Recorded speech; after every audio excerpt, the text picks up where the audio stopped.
Corona virus سے متاثرہ مریضوں کے علاج کے دوران فرنٹ لائن پر کام کرنے والے NHS کے ڈاکٹروں، نرسز اور ہیلتھ کیئر ورکرز کی ہلاکتوں کی وجہ سے پاکستانی کمیونٹی میں گہری تشویش پائی جاتی ہے۔ اپنے ڈاکٹرز، نرسز اور دیگر اسٹاف کو محفوظ بنانے اور ان کے لیے حفاظتی کٹس کی فراہمی کو یقینی بنانے کے لیے متعدد پاکستانی تنظیمیں میدان میں آ چکی ہیں۔ ایسی ہی تنظیموں میں پاکستان کلب بھی شامل ہے۔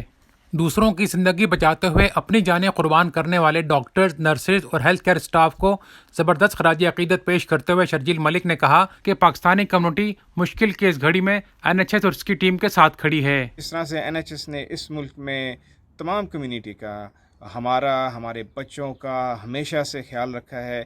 اب چونکہ ان کو ہماری ضرورت ہے، جس خطرناک دور سے وہ گزر رہے ہیں اس وقت، جیسا کہ آپ کو معلوم ہے کہ ان کے پاس پرسنل پروٹیکٹیو اکوپمنٹ بھی موجود نہیں ہے، تو پاکستان کلب نے کچھ کمیونٹی کے لوگوں کے ساتھ مل کر ان کے لیے فنڈ ریزنگ شروع کی ہے، اور انشاءاللہ ہماری کوشش یہی ہوگی کہ جس طرح سے بھی ہو سکتا ہے ہم ان کو مورلی اور اکوپمنٹ کے حوالے سے بھی سپورٹ کریں۔ کنزرویٹو پارٹی کے رہنما افتخار احمد کا کہنا تھا کہ حکومت کی تمام تر کوششوں کے باوجود ڈاکٹرز اور نرسز کے لیے حفاظتی کٹس کی کمی موجود ہے۔ اس کو دور کرنے کے لیے کمیونٹی کو آگے آنا چاہیے۔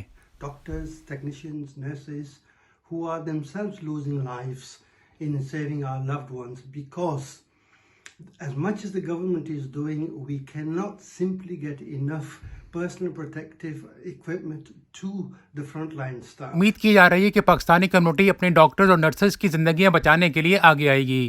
Ubaid Mughal, Geo news, bread Ford.